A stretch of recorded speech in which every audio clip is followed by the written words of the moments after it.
Hello, my dear! Hello, mga my dear Earth sign! Another day, another collective reading na naman tayo, mga my dear. Pero this time, para sa inyo to, mga my dear Earth signs. So, Taurus, Virgo, and Capricorn, okay? Collective reading tayo. Tingnan natin kung anong energy ang masasagap natin today. Earth sign. And sa mga hindi pa po nakakakilala sa akin, magkapakilala po muna ako. My name is RJ, your tarot card reader. Maraming salamat po sa mga patuloy pong tumatangkilik sa ating mga reading. From the bottom of my heart, mga my dear, maraming salamat po. Thank you so much po, okay? So let's go tayo, mga my dear Earth sign, Taurus, Virgo, and Capricorn. Tingnan natin. Energy of fright, okay? So my dear Earth sign, ikaw daw ay natatakot or merong kinakatakutan, okay? So ikaw daw, my dear, ay natatakot or merong kinakatakutan, my dear, okay? So tingnan natin, my dear, kung ano pang kasama ng card na yan. Okay? Eternal love, okay? So posible, my dear, na makakasama hanggang sa pagtanda. Ayan. So, baka natatakot ka, my dear, na baka wala kang makakasama hanggang sa pagtanda. Okay? Or parang may kinalaman sa pagtanda. Baka yung iba sa inyo, my dear, ay parang natatakot or merong mga pag-aalinlangan, my dear, na may kinalaman sa pagtanda. Okay, so posible, my dear, may kinalaman din to sa kalusugan mo, may kinalaman sa pera, may kinalaman sa relationship, pero ang pinaka point niya, my dear, dito is eternal love. Posibleng, my dear, na relationship, my dear. I'm fright, okay? Baka natatakot ka, my dear, na wala kang makakasama or tatanda ka na lang, my dear, na mag-isa. Okay? So, yun ang nakukuha ko dyan. Okay, let's go, my dear. Another energy. Eto tayo. We have here energy of stop. Okay? Baka iba sa inyo, my dear, takot ng magmahal. Okay? Takot na magmahal, na trauma na, marami ng pinagdaanan, my dear, okay? So, parang nagtumigil ka na, my dear, magmahal over here. Natatakot yung iba sa inyo, my dear, na mag-isa, okay? Natatakot yung iba sa inyo, my dear, energy ng trap na magkamali ka, my dear, ng papasukin na relationship, okay?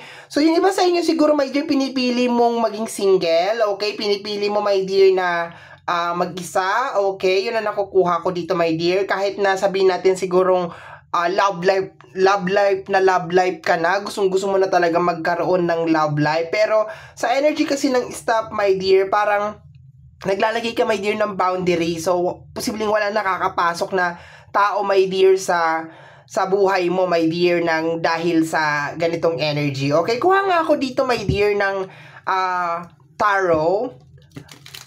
Kasi pag nag-oracle ako, ibang energy ang ilalabas niyan, okay? So, kuha ako ng 4 na tarot. We have here the 10 of Wands, my dear, kapartner ng ating fright. Ayan.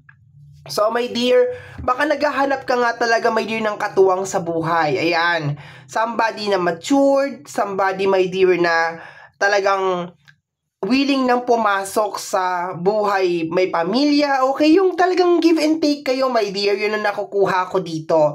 Pero, sa ngayon kasi parang nakukuha ko, my dear, na mag-isa ka lang, my dear, na tumataguyod sa mga bagay, my dear, na gusto mong mangyari sa buhay. Hindi ko alam, my dear, pero nakakasagap ako, my dear, ng energy na posible, my dear, na you are in a relationship din as of this moment. Pero parang hindi ka masaya sa relationship na yan. Parang pinababayaan ka ng partner mo. Okay, yun, may nakukuha kong ganun, my dear, na energy. Okay, so baka iba sa inyo is nagtitiis sa different energy to, my dear, ha? Ibang energy siya, sumisingit lang. Baka yung iba sa inyo, my dear, ay nagtitiis sa isang relationship kasi baka yung iba sa inyo is natatakot na, my dear, na baka magpaulit-ulit. Parang ayaw mo na kasi dito, my dear, yung paulit-ulit. Yung iba talaga sa inyo is totally nag-stop na, my dear, pumasok sa relationship. As in, totally nag-stop na pumasok sa relationship kahit gustong-gusto mo na talaga magkaroon ng relationship. Hindi, ayaw mo pumasok sa relationship. Nagre-reject ka, my dear, ng relationship. Pero yung isang energy, my dear, na nakuha ko, medyo nakakalungkot siya kasi nasa isang relationship ka na hindi ka masaya. Okay? Nasa isang relationship ka, my dear, na hindi ka masaya. Yung sa'yo kasi, my dear, siguro is dahil ayaw mo na siguro ng papalit-palit, kaya parang tinitiis mo na lang siguro yung partner mo as of this moment. Okay? So, let's go tayo, my dear. Next energy, the Three of Swords. Ayan, so broken-hearted ka daw, my dear, okay? So, posible, my dear, baka yung, kung sino man tong, anong past experience mo, my dear, sa loob ng relationship, ayan, baka nasaktan ka talaga ng labis, nasaktan ka talaga ng todo, my dear, okay? So, yun ang nakukuha ko, baka may mga trauma din na may kinalaman sa relationship, okay? Parang ayaw mo na magmahal. Okay, yun ang nakukuha ko, my dear. Ayaw mo na pumasok sa relationship, okay? We have here the energy of the Devil and the Ten of Pentacles. Ayaw mo na mga taong ginagamit. Siguro, my dear, yung mga past experience mo or past relationship mo, mga tao na ginagamit ka lang or pinapakinabangan ka lang. And once again, my dear, posible na kung meron kang partner ngayon, baka ginagamit ka lang din niya. Kaya, ganito yung nararamdaman mo, my dear. Okay? So, pero, sige, wag na natin masyadong i-focus, my dear, yung second energy kasi medyo malalim siya at saka pakalat-kalat, my dear, yung message niya.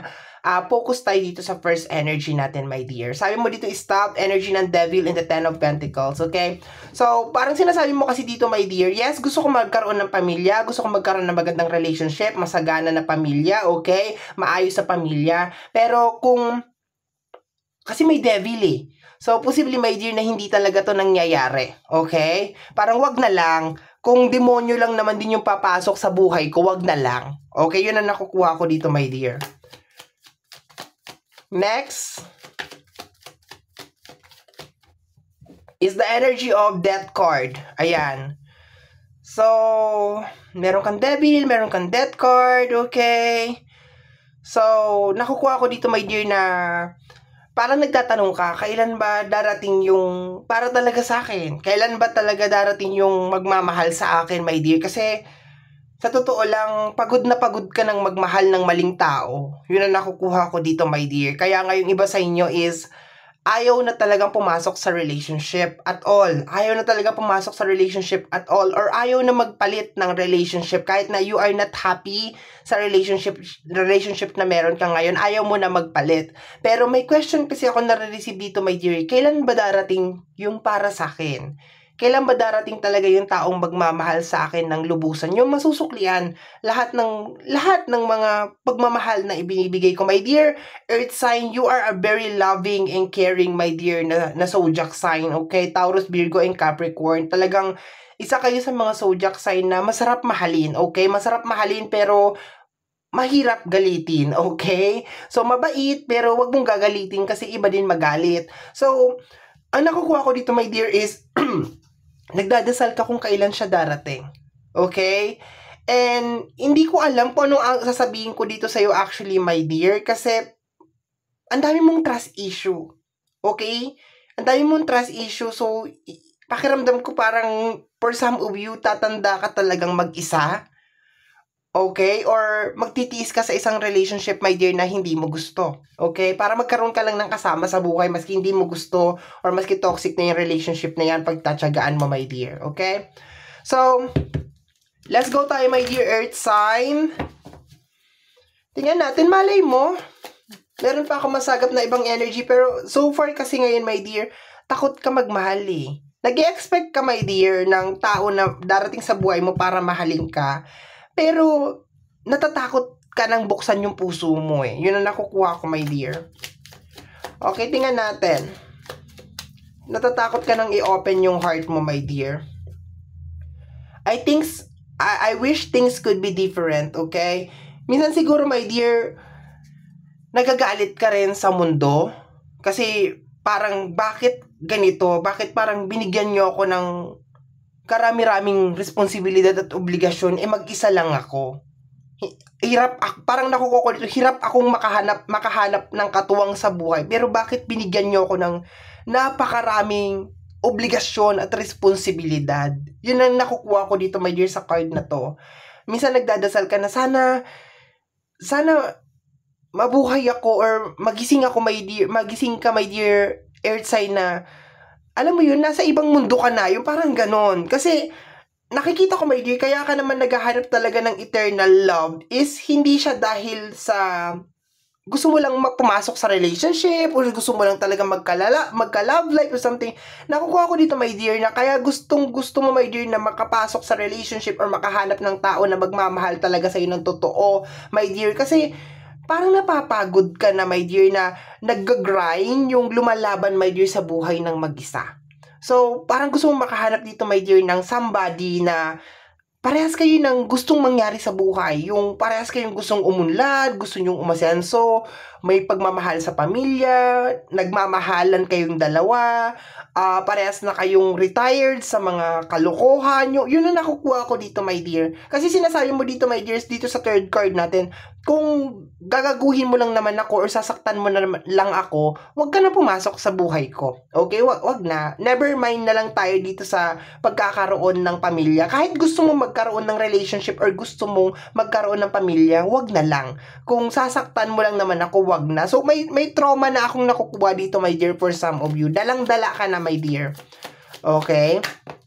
We have here, I will wait for a sign, okay? So, hinahayaan mo na lang siguro, my dear, talaga. Hindi ka nagmamadali actually dito. Gustong-gusto mo na, pero hindi ka nagmamadali. Hinihintay mo, my dear, yung tamang tao para sa'yo. Okay? So, posible, my dear, na baka nanonood ka ng mga tarot cards and baka naghihintay ka ng mga signs na bukas, sa susunod na araw, darating siya. And then, ito na talaga yung tao na kukumpleto sa'yo, na alam mo yon, talagang katuwang mo sa buhay, till death do us part, yung mga ganun, my dear, okay? Tutulong sa'yo sa sitwasyon na kinabibilangan mo ngayon, okay? Mag-e-effort din, hindi naman as in like mayaman na mayaman, my dear. Yung typical na masipag, resourceful, yung mga ganun siguro, my dear, may pagpapahalaga, di ba? Matured enough sa mga pagsubok sa buhay, yun ang nakukuha ko dito, my dear. Naghahanap ka ng taong ganon. Parang parehas sa energy mo. Kasi yung energy na nilalabas dito, my dear, is more on very stable eh. Stable siya na energy, my dear earth sign. So, naghahanap ka ng tao na parang kaparehas mo, my dear. Yung tapos na sa laro, tapos na sa biruan, tapos na sa yung mga ganun. Ready na talagang pumasok sa panibagong I am grateful for the spiritual lesson. Okay, so alam mo na, my dear, actually, sa dinaming pinagdaanan mo, my dear, sa loob ng relationship, alam mo na yung taong seryoso sa hindi. Okay? You are matured enough. You are very well trained, my dear earth sign. Kilala mo na, my dear, yung tao na maglalaro lang sa hindi. And so far, my dear, siguro, wala ka pang nakikita talaga, my dear, na matured enough para sa'yo. Okay? Kaya, yung iba sa inyo, my dear, ay single hanggang ngayon. Kasi hindi ka nakakahanap pa, my dear, ng hindi ka nakakahanap pa ng tao na, alam mo yon, yung responsible talaga. As in, responsible talaga siya sa'yo, my dear. Okay? Or matured na sa buhay. Okay? Tingnan natin, my dear. Okay, may dalawa tayong card over here. We have here the energy of sometimes I stay awake thinking about you. Okay, so posibly, my dear, na baka meron ka ring I remember every details of the day. Okay, so posibly, my dear, na baka meron ding tao na nagpatibok sa puso mo and akala mo siya na talaga, as in siya na talaga. And actually, parang minsan may araw, my dear, siguro na parang parang nangihinayang ka siguro sa connection ninyong dalawa. Okay, yun na nakukuha ko dito. Naalala mo yung mga good days nyo, yung mga happy moments nyo. Kasi akala mo talaga siya na yung makakasama mo habang buhay. Kaso ang problema kasi dito, my dear, posibleng siya yung devil energy na sinaktan ka talaga, my dear. Okay, sinaktan ka, my dear. Kaya siguro dahil sa pananakit niya sa'yo, my dear, okay, natakot ka ng magmahal. natakot ka ng magmahal. Parang nawalan ka na rin, my dear, ng pag-asa na meron kang makakasama hanggang sa pagtanda.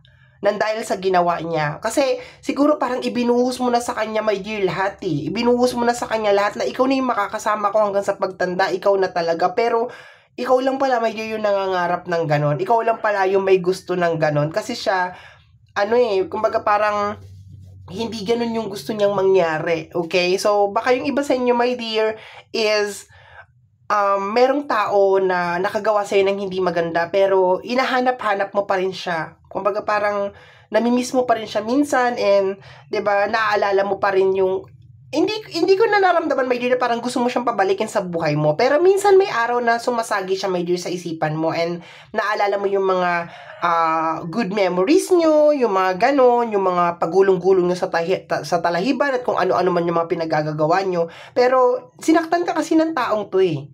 Sinaktan ka ng tao na to, at yun ang dahilan, my dear, kung bakit parang nawawalan ka na ng pag-asa na magkakaroon ka ng makakasama habang buhay. Okay? Next is the energy of gossiping only hurts more. Okay? So, posible, my dear, na sinisiraan ka rin. Okay? So, itong gossiping only hurts more, my dear, medyo lumabas siya dun sa energy. Nakukuha ko, my dear, na parang meron mga tao na pinag-uusapan ka. Okay? Wag mo silang pansinin, my dear. Wag mo silang pansinin. Mapanghusga lang tong mga tao na to, my dear. Baka hinuhusgahan kanila na ganito ka, or hinuhusgahan kanila na nakailang lalaki ka na o nakailang babae ka na sa buhay mo. Wala sila, my dear, pakialam sa buhay mo, my dear. Hindi nila alam yung buhay mo, my dear. Okay? So, posibleng may mga tao, my dear, na hinuhusgahan ka kasi baka hanggang ngayon wala ka pa rin relationship, or nakailang palit ka na, my dear, ng relationship, walang naging successful, ganon, hinuhusgahan ka, pinagtatawanan ka, or baka nagkaanak ka sa iba't ibang partner or ibang relationship. Okay? So, wag mong pansinin to, my dear.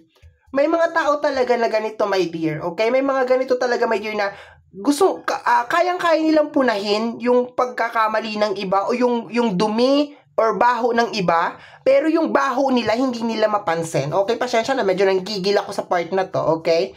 Kasi 'di ba, baka hindi nila alam yung dahilan, my dear, kung bakit ka nakipaghiwalay. Baka kasi binubugbog ka, baka sinasaktan ka, baka niloloko ka, hindi nila alam. And hindi nila alam yung trauma na idinudulot sa'yo ngayon nitong mga past experience mo. Tapos, saan sila kumukuha ng lakas ng loob na sabihin na, ay, ganito si Taurus or si Virgo or si Capricorn, malandi yan eh, kasi ganito, ganyan, ganito. Ang kapal naman ng mga mukha nyo, 'di ba? Ang kapal naman ng mga mukha nyo para husgahan ang mga earth sign, 'di ba? Hindi nyo alam kung bakit nakipaghiwalay yan. Hindi nyo alam. Tingnan mo nga, hinahanap-hanap ng mga earth sign. Hinahanap nyo, mga my dear, earth sign. Yung tao na yun, kahit sinaktan ka, hinahanap mo siya, my dear. Kasi posible, my dear, na bumuo ka ng pangarap kasama yung tao na yun. Nagkataon lang, my dear, earth sign, na itong tao na to is balasubas talaga. 'Di ba? Balasubas. May pagkademonyo. Kapatid yata to ni Lucifer. 'Di ba?